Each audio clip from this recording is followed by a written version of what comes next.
지난주 제 진료실에 70대 할아버지 한 분이 급하게 오셨습니다.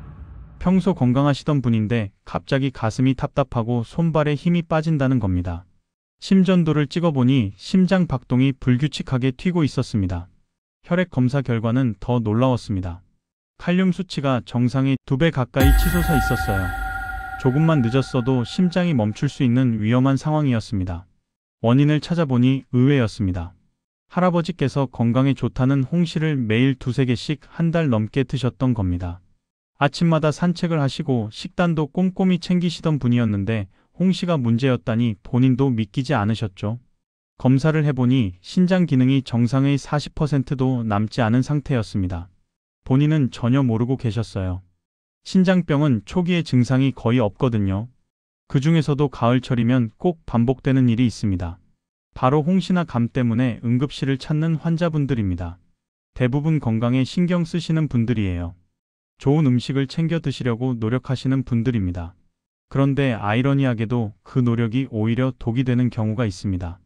여러분, 몸에 좋다는 음식도 누군가에게는 독이 될 수 있습니다. 홍시는 분명 훌륭한 건강식품입니다. 하지만 특정 질환을 가진 분들에게는 응급실로 가는 지름길이 될 수 있습니다. 오늘은 홍시를 절대 드시면 안 되는 분들이 누구인지, 그리고 건강하신 분들은 어떻게 먹어야 효과를 극대화할 수 있는지 정확하게 알려드리겠습니다. 특히 오늘 말씀드릴 내용 중에는 생명과 직결된 중요한 정보가 담겨 있습니다. 주변에 어르신들이 계시다면 꼭 끝까지 시청하시고 이 정보를 전해주시기 바랍니다. 한 사람의 생명을 구할 수도 있는 내용입니다. 오늘 영상이 기대되신다면 좋아요 버튼 눌러주시고 댓글에 감 한 글자만 남겨주세요. 여러분의 작은 관심이 더 많은 분들에게 이 중요한 정보를 전하는 큰 힘이 됩니다. 자, 그럼 시작하겠습니다. 홍시를 절대 드시면 안 되는 분들이 있습니다. 지금부터 제가 말씀드리는 내용에 해당하신다면 홍시뿐만 아니라 단감, 곶감 모두 조심하셔야 합니다. 이건 과장이 아닙니다. 실제로 매년 가을과 겨울이면 홍시 때문에 응급실을 찾는 환자분들이 계십니다. 첫 번째, 신장 질환자입니다. 만성 신장병이나 신부전 진단을 받으신 분이라면 홍시는 금물입니다. 왜 그럴까요? 홍시에는 칼륨이 아주 많이 들어 있습니다. 정확히 말하면 홍시 100g당 약 200mg의 칼륨이 들어 있어요. 칼륨은 근육 수축과 심장 박동을 조절하는 중요한 미네랄입니다. 건강한 사람은 칼륨을 많이 섭취해도 신장이 알아서 소변으로 배출합니다. 문제 없습니다. 하지만 신장 기능이 떨어진 분들은 완전히 다른 이야기입니다. 신장이 제 기능을 못하면 칼륨이 몸 밖으로 나가지 못하고 혈액 속에 계속 쌓입니다. 이것을 고칼륨 혈증이라고 합니다. 혈중 칼륨이 높아지면 어떤 일이 벌어질까요? 먼저 근육에 이상이 옵니다. 팔다리가 저리고 힘이 빠집니다. 그 다음은 심장입니다. 심장 박동이 불규칙해지고 부정맥이 생깁니다. 심해지면 심장이 제대로 뛰지 못하고 최악의 경우 멈춰버립니다. 맨 처음 말씀드린 그 할아버지가 바로 이 상황이었던 겁니다. 그렇다면 내가 신장병인지 어떻게 알 수 있을까요? 이런 증상들을 체크해보세요. 소변에 거품이 많이 생긴다, 손발이 자주 붓는다, 피로감이 계속된다, 식욕이 떨어진다. 이런 증상이 있다면 꼭 병원에서 신장기능 검사를 받아보시기 바랍니다. 여기서 중요한 점은 신장병은 초기의 증상이 거의 없다는 겁니다. 제가 진료실에서 만난 환자분들 대부분이 자신이 신장병인 줄 모르셨어요. 건강검진에서 크레아티닌 수치가 조금 높다는 말만 들으셨을 뿐입니다. 그래서 대수롭지 않게 넘기시는 경우가 많습니다. 특히 고혈압이나 당뇨병이 있으신 분들은 더욱 주의하셔야 합니다. 이 두 질환은 신장 기능을 서서히 떨어뜨리는 주범입니다. 본인은 모르는 사이에 신장이 망가지고 있을 수 있습니다. 그래서 정기적인 검사가 꼭 필요합니다. 특히 곶감은 더 위험합니다. 홍시를 말리면 수분이 날아가면서 영양소가 농축됩니다. 칼륨도 마찬가지입니다. 홍시보다 몇 배나 더 많은 칼륨이 들어있다는 뜻이죠. 신장병 환자분들에게 곶감은 정말 위험할 수 있습니다. 곶감 1개가 홍시 3개를 먹는 것과 비슷한 칼륨 섭취량이라고 보시면 됩니다. 두 번째는 위장 질환자입니다. 위 절제 수술을 받으셨거나 위염이 심하신 분, 위궤양이 있으신 분들은 조심하셔야 합니다. 홍시에는 타닌이라는 성분이 들어 있습니다.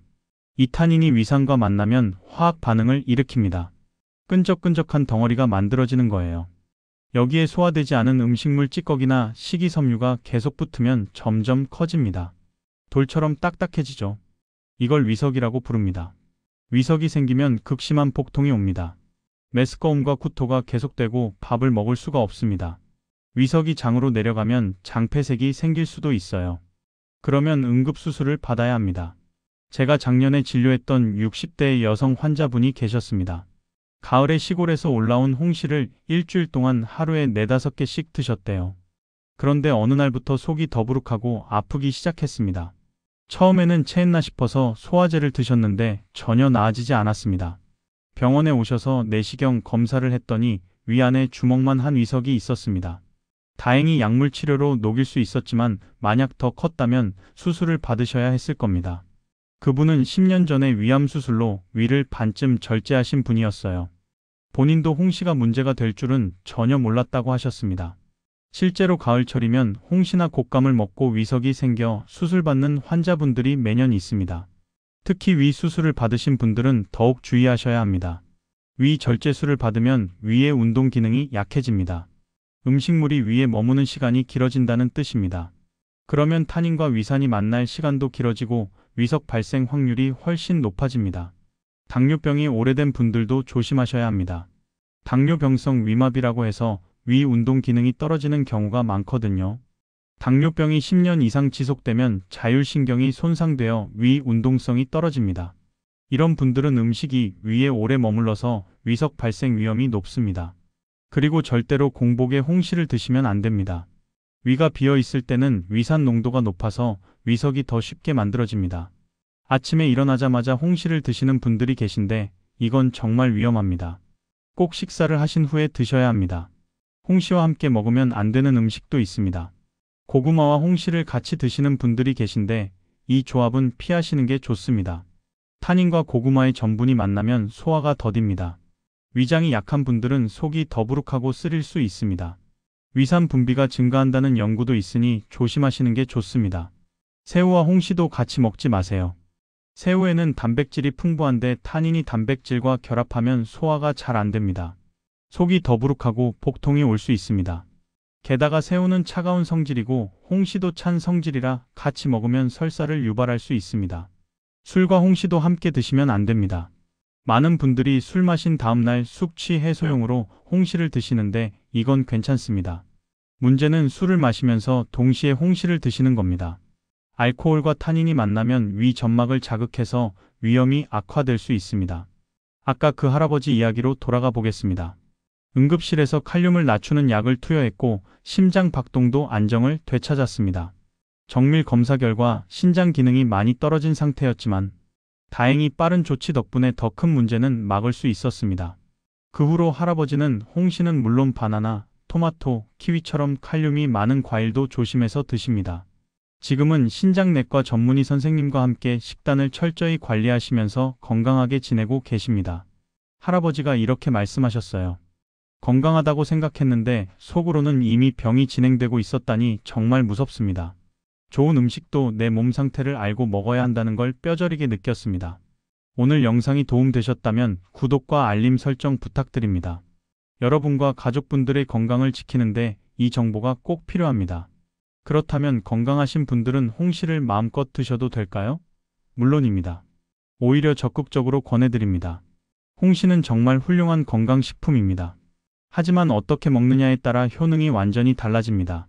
지금부터 홍시 속에 숨어있는 놀라운 영양소들과 건강하게 먹는 방법을 자세히 알려드리겠습니다. 먼저 홍시의 핵심 영양소를 살펴보겠습니다. 첫 번째는 제아잔틴입니다. 이 성분은 우리 눈의 황반을 구성하는 중요한 색소입니다. 황반은 망막 중심부에 있는 아주 중요한 부분이에요. 여기가 손상되면 시력을 잃게 됩니다. 특히 나이가 들면서 생기는 황반변성은 실명의 주요 원인입니다. 최근 연구를 보면 제아잔틴 섭취가 황반변성 예방에 얼마나 중요한지 알 수 있습니다. 미국 국립보건원에서 진행한 대규모 연구에서 제아잔틴을 꾸준히 섭취한 그룹은 그렇지 않은 그룹에 비해 황반변성 발생률이 25% 낮았습니다. 제아잔틴은 황반의 밀도를 높여줍니다. 스마트폰에서 나오는 블루라이트, 자외선 같은 유해한 빛으로부터 눈을 보호합니다. 마치 선글라스처럼 황반을 지켜주는 거죠. 홍시를 꾸준히 드시면 노화로 인한 황반 변성 예방에 큰 도움이 됩니다. 요즘 스마트폰과 컴퓨터 사용이 늘면서 눈 건강이 더 중요해졌습니다. 특히 젊은 층에서도 안구 건조증, 눈의 피로가 심해지고 있어요.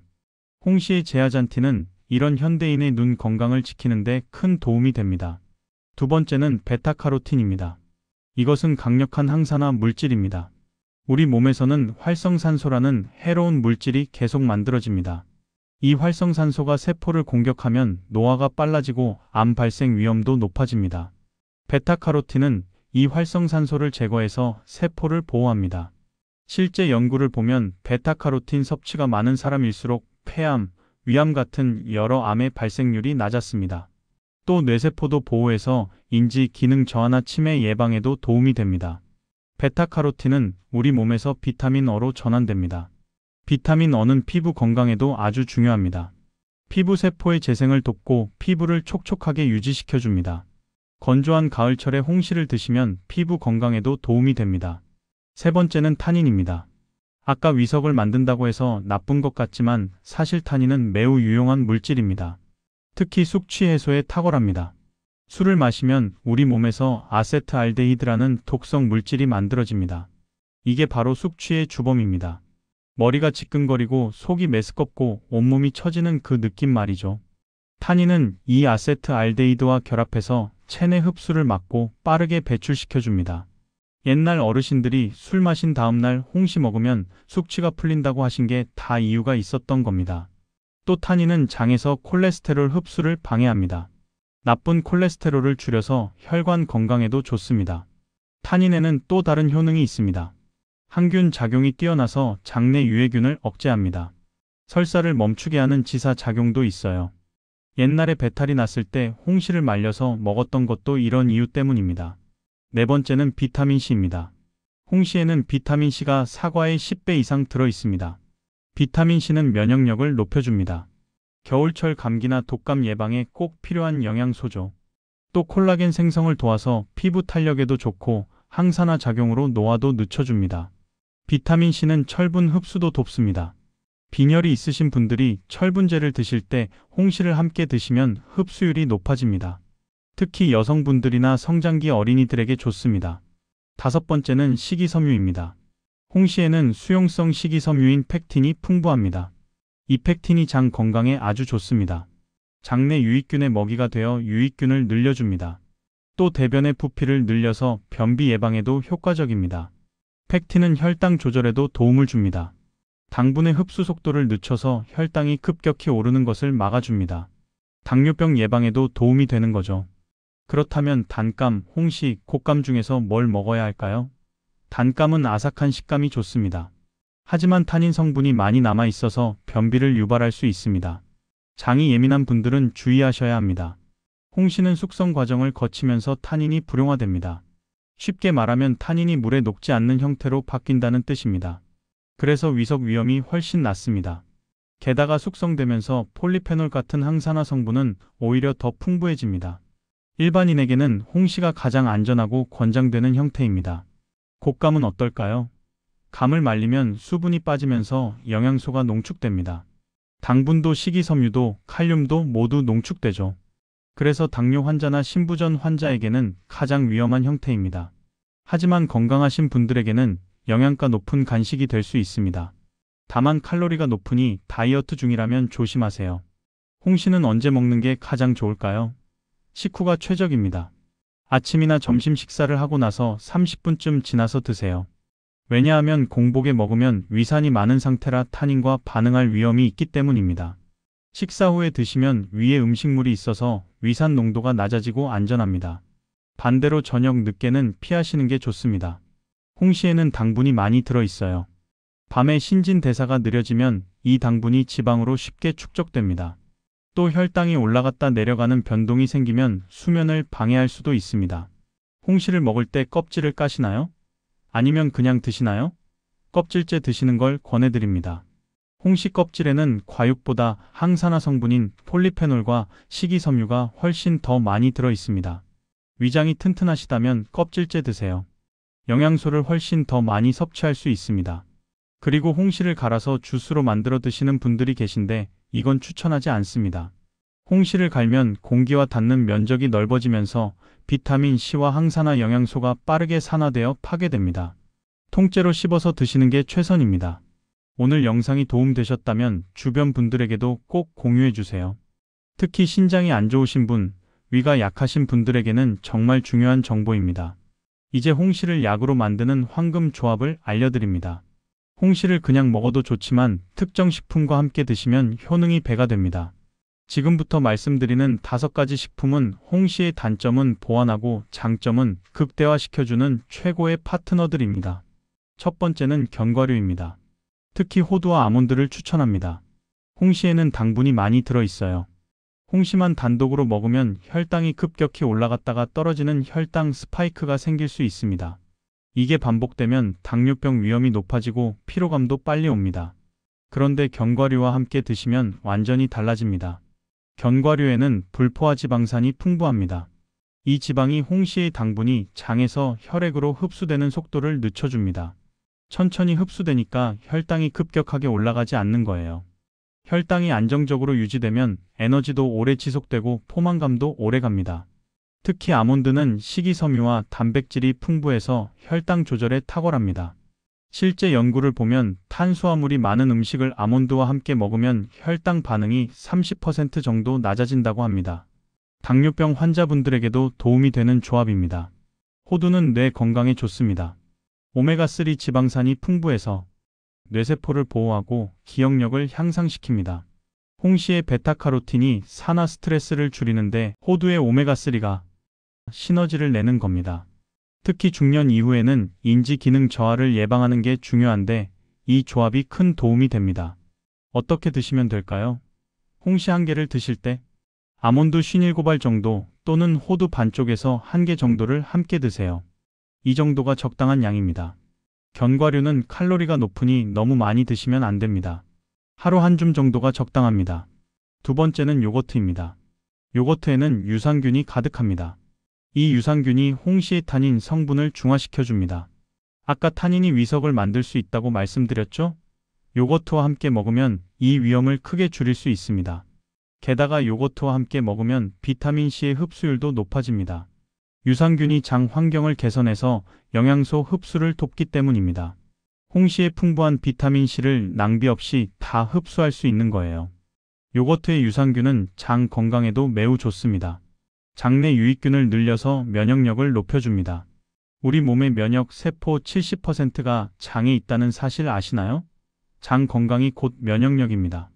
요거트와 홍시의 조합은 장 건강과 면역력을 동시에 챙길 수 있는 최고의 조합입니다. 홍시 요거트 만드는 방법은 간단합니다.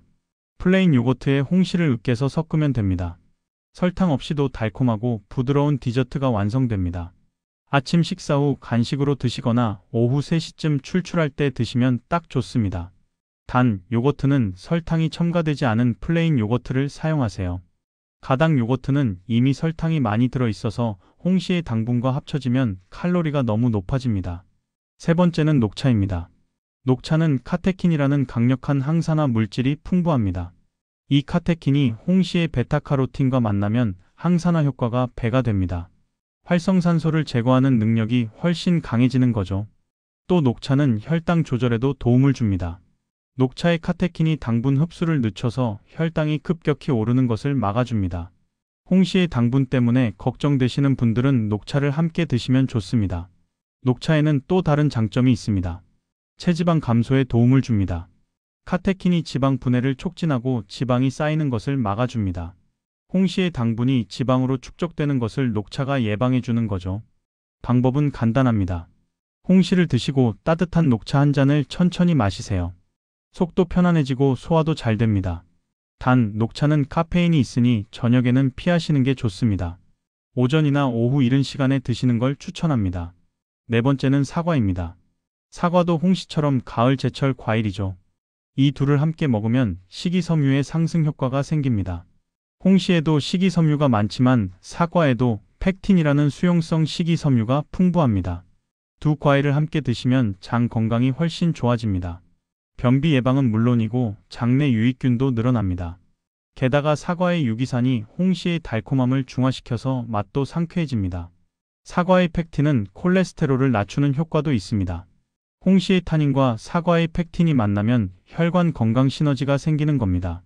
고지혈증이 걱정되시는 분들에게 특히 좋은 조합입니다. 사과에는 케르세틴이라는 항산화 물질도 들어 있습니다. 이 성분이 홍시의 항산화 성분과 만나면 노화 방지 효과가 더욱 강해집니다. 그냥 홍시 먹고 사과 먹고 이렇게 따로따로 씹어 드시는 게 좋습니다. 다섯 번째는 우유입니다. 우유에는 칼슘이 풍부합니다. 홍시에는 비타민C가 많고요. 이 둘을 함께 섭취하면 칼슘 흡수율이 높아집니다. 비타민C가 칼슘이 체내에 잘 흡수되도록 도와주기 때문입니다. 특히 골다공증 예방이 중요한 어르신들에게 이 조합을 권해드립니다. 뼈 건강을 지키는 데 큰 도움이 됩니다. 폐경 이후 여성분들은 골밀도가 급격히 떨어지는데 이런 분들에게 홍시와 우유의 조합이 정말 좋습니다. 또 우유의 단백질과 지방이 홍시의 당 흡수를 늦춰서 혈당 조절에도 도움이 됩니다. 우유의 트립토판이라는 아미노산은 숙면에도 도움을 줍니다. 다만 저녁에 홍시를 드시는 건 권하지 않으니 오전에 드시는 게 좋습니다. 우유를 못 드시는 분들은 두유로 대체하셔도 됩니다. 두유에도 단백질과 칼슘이 들어있어서 비슷한 효과를 볼 수 있습니다. 두유에는 이소플라본이라는 식물성 에스트로겐도 들어있어서 여성 건강에 특히 좋습니다. 그럼 이제 실전 루틴을 알려드리겠습니다. 아침 루틴은 이렇습니다. 먼저 아침 식사를 하세요. 밥, 국, 반찬 다 드시고요. 식사 후 30분쯤 지나서 홍시 한 개를 드세요. 그리고 아몬드나 호두 한 줌을 함께 드시고요. 마지막으로 따뜻한 녹차 한 잔을 천천히 마십니다. 이렇게 하시면 오전 내내 에너지가 넘치고 집중력도 좋아집니다. 간식 루틴은 이렇습니다. 오후 3시쯤 출출할 때 홍시 요거트를 만들어 드세요. 플레인 요거트 한 컵에 홍시 반 개를 으깨서 섞으면 됩니다. 여기에 호두를 잘게 부숴서 뿌리면 식감도 좋고 영양도 더 풍부해집니다. 이 조합은 오후 간식으로 정말 완벽합니다. 저녁에는 조심하셔야 합니다. 가능하면 오후 간식으로 드시는 게 좋습니다.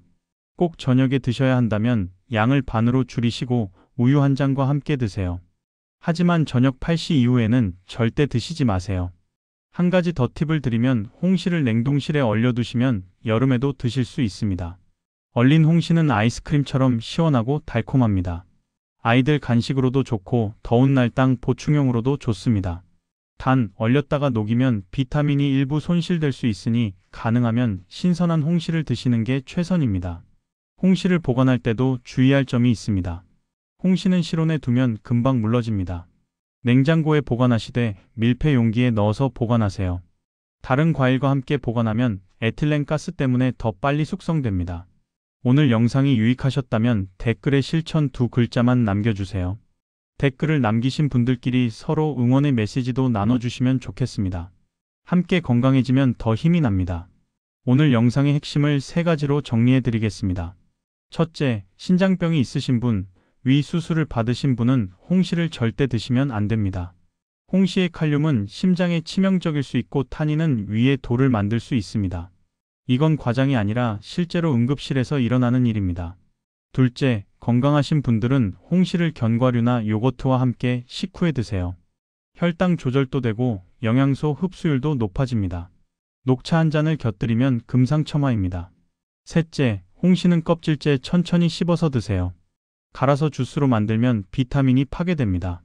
저녁 늦게는 피하시고 공복에는 절대 드시지 마세요. 맨 처음 말씀드린 그 할아버지 기억하시죠?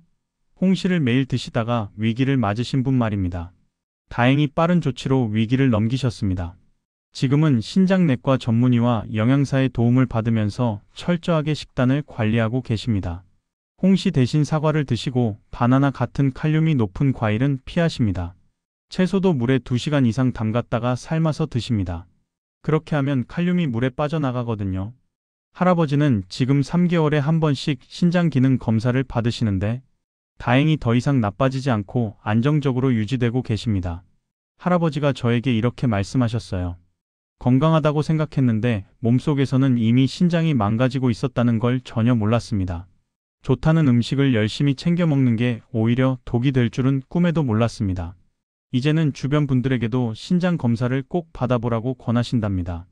여러분, 건강은 아는 만큼 지킬 수 있습니다. 좋은 음식도 내 몸 상태를 정확히 알고 먹어야 약이 됩니다. 모르고 먹으면 독이 될 수 있습니다. 혹시 주변에 신장이 안 좋으신 분, 위가 약하신 분이 계시다면 오늘 영상을 꼭 공유해 주세요. 한 사람의 생명을 구할 수도 있는 정보입니다. 그리고 건강하신 분들은 오늘부터 홍시를 견과류, 요거트와 함께 드시면서 건강을 한 단계 더 업그레이드 하시길 바랍니다. 이제 곧 겨울이 다가옵니다. 날씨가 추워지면 면역력이 떨어지고 몸도 약해지기 쉽습니다. 홍시 하나로 비타민도 채우시고 항산화 성분도 채우시면서 건강한 겨울을 나시길 바랍니다. 여러분과 여러분의 가족 모두 건강하시길 진심으로 응원합니다. 다음 영상에서 또 만나 뵙겠습니다.